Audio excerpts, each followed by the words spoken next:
Hi folks, the Filipino P here.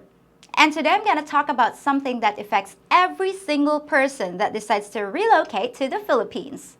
For a few months, for a few years, or even forever. No matter how much research you do, no matter how many videos you watch, no matter how many Filipinos you interact with, until you lived here a while, and I mean really lived here, there's just no way to predict how you're gonna feel about my country. The Philippines is one of the top destinations for expats in the entire world.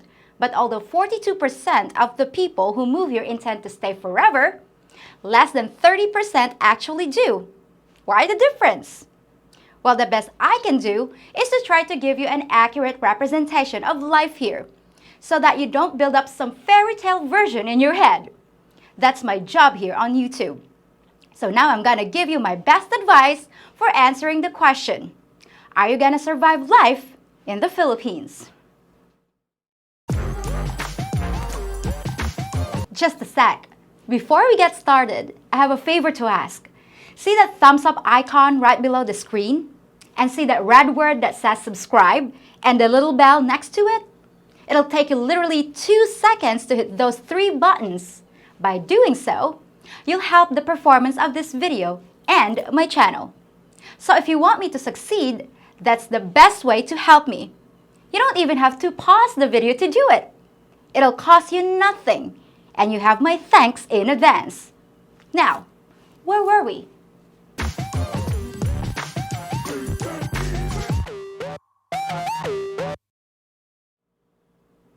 When I was little, I noticed a strange phenomenon. I didn't have a bike myself, but every time one of my friends would hop on someone else's bike, they always swore it was so much better. The other person's was more comfortable. It was smoother, not as bumpy, and it was always easier to pedal. Now when I rode their bikes, they all seemed fine to me, and I never noticed any real difference. I was just happy to be on one. I called this weird observation the better bike phenomenon, but I had no clue what it meant. Later on, I heard the same thing from my friends who were rich enough to own cars. They were proud of their cars, but they always thought the other guy's was faster and cooler. I now understand this is the same thing as saying, the grass is always greener on the other side, and it applies to countries too. People who came to the Philippines on business or maybe during their time in the service often only got to spend a few weeks or months here. And they often talk about how wonderful their experiences were. They usually describe how friendly the people were, how warm the weather was, and how much they enjoyed the exotic foods and sights and sounds. But how does that hold up after long periods of time? After the magic of the brand new bike you've been riding wears off? Well, it often depends on why you're here. If you're under 50, the most common reason to relocate to another country is work-related. But if you're over 50, according to the latest survey from Internations, more of you come to the Philippines for romantic pursuits than any other reason. A lot of you are either retirees or close to retirement age, and you probably noticed the availability of quality women here. Perhaps you met someone online, and although you've never seen them in person, some of you are coming here for the first time and making plans to stay here with your love. But the thing you need to be aware of is that with anything new, anything novel, you'll automatically give it a free pass until you get used to it. At first, you'll think it's quaint that a procession of 200 people carrying a coffin fills the street to honor the deceased on their way to the cemetery. But fast forward a year or two, and you'll be so annoyed by that funeral procession and the way it shuts down the road for half an hour that you'll seriously consider adding a few more bodies to that coffin they're carrying. Depending on your personality, many of the cultural differences that seem charming at first can become irritating over time, like the tradition of saving face, the fact that everyone's always late, or that you're asked for money everywhere you go. If you're the kind of person that can easily just say no and walk away, you'll find that less troublesome than someone who agonizes over every request for financial help. Just realize that you might have developed a romanticized view of the Philippines and of the life you plan to live here. And a lot of the things that seem wondrous and fun may turn out to be annoying once you've experienced them a few hundred times. I'm not saying that the Philippines isn't a good destination or a bad place to settle down. I'm saying that any destination other than the one you're in might seem like paradise, but paradise only exists in the abstract. No matter what plans you've made, be ready to change them or scrap them. For instance, don't count on working here, at least not as the owner of a small business. I can't tell you how many emails I get from guys who say things like, I'm gonna get there and start up a little boutique, or an art gallery, or an automotive repair center. It just doesn't work like that here. And while it's not impossible to be successful, it's a lot harder than you think. The red tape, the supply problems, and dealing with a customer base you really don't understand are all things that conspire against you. There's a reason why almost all foreign-owned businesses here are either restaurants or bars, and it's not for lack of imagination on the part of you Westerners. Many of you guys do know how to run a successful business in the West, but somehow your experience just doesn't translate here in the East, and you have a high probability of failure. So what kind of person does succeed in making the Philippines their permanent home? Well, the first quality you need to possess is limitless patience. If you're the kind of person who can just roll with the punches and doesn't get upset when things don't go your way, then you can survive all the little bumps in the road that are bound to pop up. If you wake up one morning and there's no electricity or water for a few hours, are you gonna say, oh well, that's cool. I'll just work in the garden and get all sweaty anyway while we're waiting for it to turn back on? Or are you gonna get pissed off and stop around for an hour yelling about how crazy it is that this country can't figure out a power grid in the 21st century? It sounds like a trivial example, but trust me, differences in personality make a big difference in your quality of life. A good way to honestly assess your ability to be patient is when you try to drive here. People are gonna pull out in front of you without looking. Cars are gonna change lanes unexpectedly and cut you off. Animals and pedestrians are gonna magically appear in front of you. But the question is, how you react. Are you gonna calmly dodge your way through the obstacle course? Or you're gonna get all red in the face and use so many curse words that you have to start inventing new ones before you get to the end of the street? It makes a difference. The second character trait you'll need to possess is a willingness to adapt. Are you a person that's resistant to change? Or can you be happy with the hand you're dealt? When you're at the grocery store and you realize that we don't eat salad here, so there aren't many kinds of dressing available, will you change your diet? Or insist on importing the stuff you want from Amazon at triple the price? When the cashier at KFC tells you they're out of chicken, will you be unable to resist making a smart-ass remark? Or will you simply look over the menu for something they do have?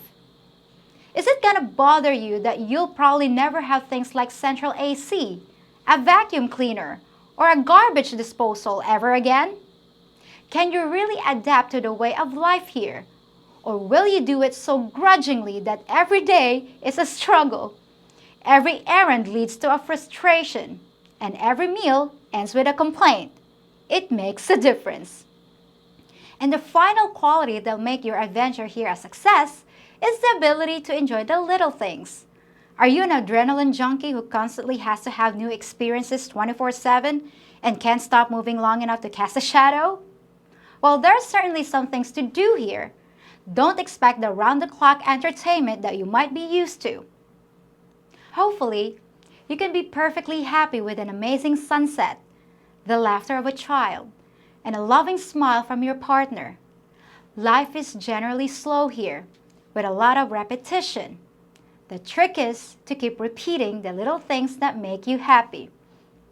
And if you don't come here with the idea that you'll be able to bring the West with you, you'll have a much better chance at forging a new life that's better than the last. Don't make a lot of long-term plans until you've been here at least a year or two. Visit first.